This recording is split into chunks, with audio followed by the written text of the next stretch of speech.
अब मैं सुखसागर ग्रंथ का तृतीय स्कंध की कथा सुनाने आप लोगों को जा रही हूँ। मंगलाचरण प्रथम अध्याय।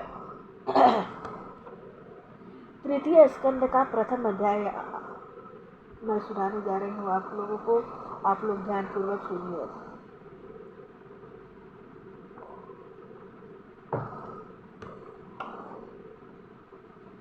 दुखी होए धृतराष्ट्र से विदुर दियो घर त्याग, तीर्थ दर्शन को गए मेटन चित की आग।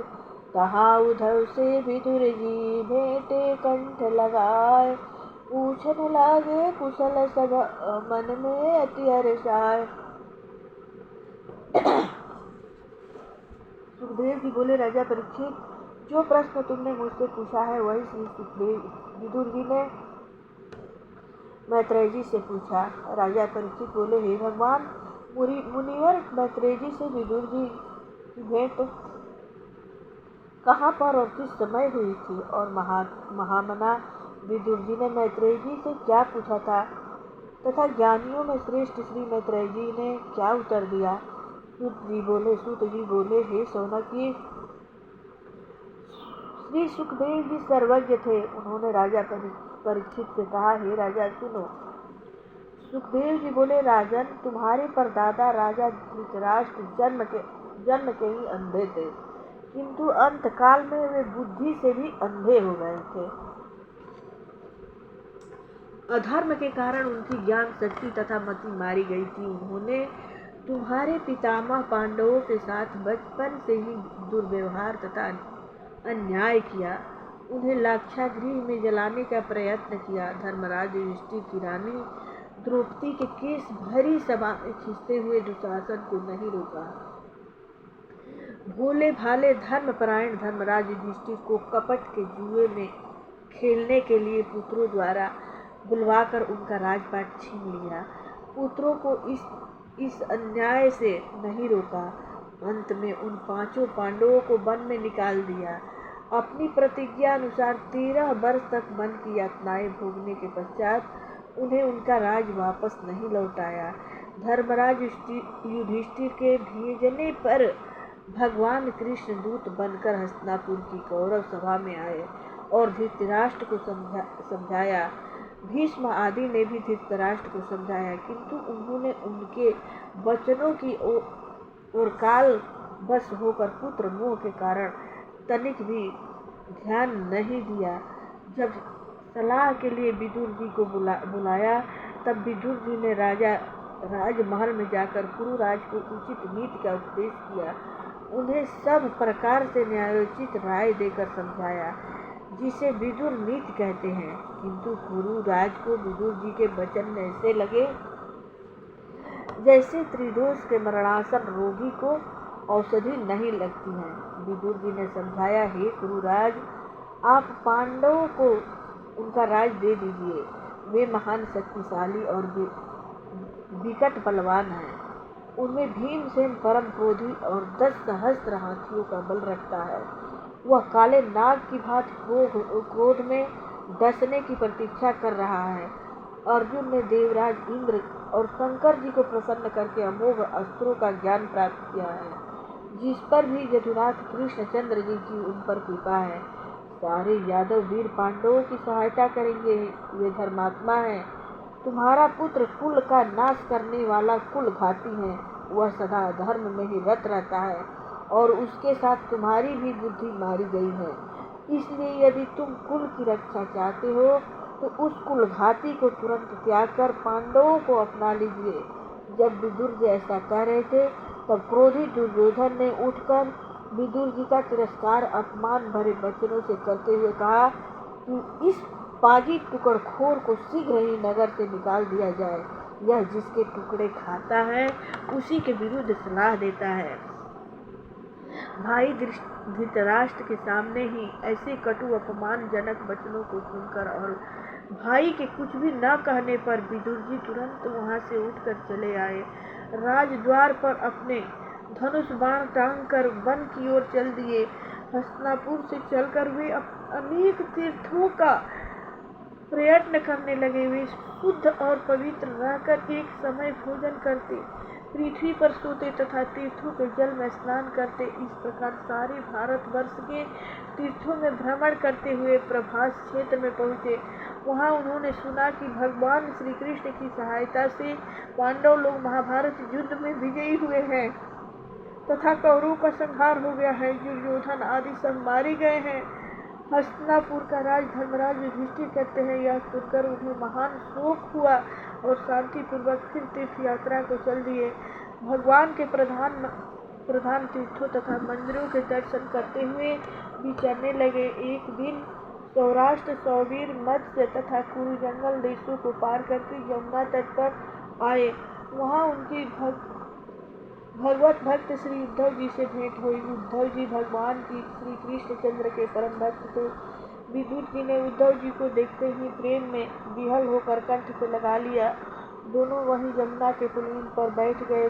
तब विदुर जी ने अपने आराध्य देव भगवान कृष्णचंद्र की तथा बलराम जी की कुशलता पूछी। विदुर जी बोले, हे उद्धव जी, जिन भगवान कृष्णचंद्र ने भक्तों की रक्षा के लिए तथा दुष्टों के संहार के लिए यह पृथ्वी पर शरीर धारण किया है, वे तो कुशल है ना।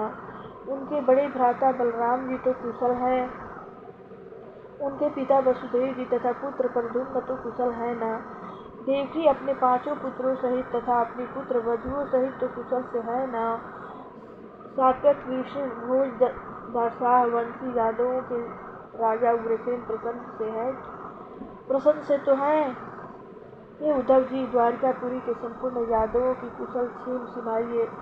हमारे महाराज युधिष्ठिर की कुशल क्षेम भी सुनाइए। उन्होंने अपने भाइयों की सहायता से तथा भगवान कृष्णचंद्र की कृपा से पुनः राज्य प्राप्त कर लिया है।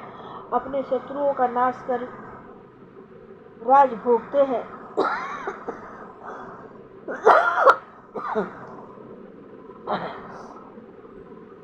अपने शत्रुओं का नाश कर निष्कंटक राज भोग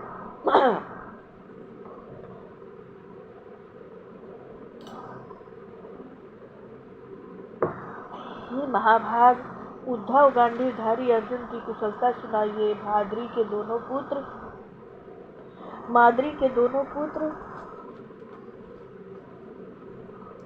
तथा भीमसेन भी कुशल से है ना। वह बेचारी कुंती, जिसने जीवन भर दुख सहे हैं, अब तो चैन से है ना। जिन कुरुराज ने अपने पुत्रों की हाँ में हाँ मिलाकर मेरी उचित सलाह को न मानकर नगर से मुझे निकलवा दिया, मुझे उनके विनाश पर बड़ा क्लेश है, किंतु काल की गति को कौन रोक सकता है। मैं तो उन्हीं जगत पिता भगवान कृष्णचंद्र की लीलाओं का गुणगान करते हुए आनंद से भ्रमण कर रहा हूँ।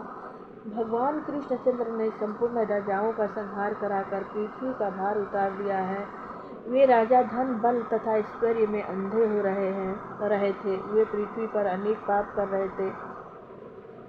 इसी कारण उन्हें परस्पर लड़ाकर इस प्रकार नाश कर दिया, जिस प्रकार वन में परस्पर बांस रगड़कर सारे वन को जला देते हैं। हे उद्धव जी, वे अजन्मा होते हुए भी भक्तों की रक्षा के लिए जन्म लेते हैं तथा कर्मा होते हुए भी कर्म करते हैं। आप मुझे उनकी कुशल क्षेम सुनाइए। जय हे प्रभु, जय हे नारायण, जय हे भक्त वत्सल प्रभु। प्रेम से बोलिए मंगलमय भगवान की जय हो, भगवान विष्णु की जय हो। जय जय राम कथा, जय कृष्ण कथा, जिसे श्रवण कर मिट जाती है जन्म जन्म की व्यथा। जय जय राम कथा, जय जय राम कथा, जय श्री कृष्ण कथा, जय जय राम कथा। जय मैं तुझे सदा तेरा नाम दयालु, दया करो। मैं तुझे सदा तेरा नाम दयालु, दया करो।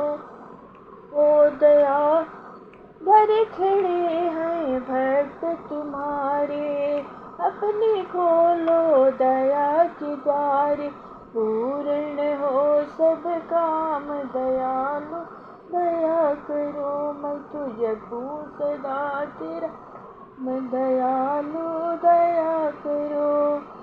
भजन कीर्तन गाऊं मैं तेरा नित उठ नाम गाऊं मैं तेरा।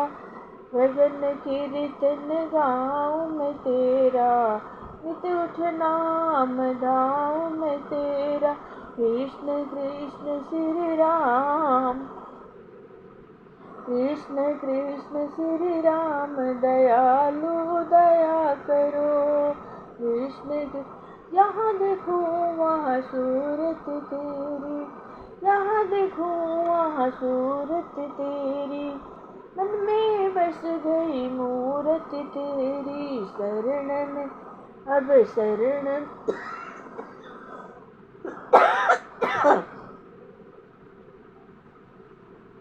जय हे प्रभु।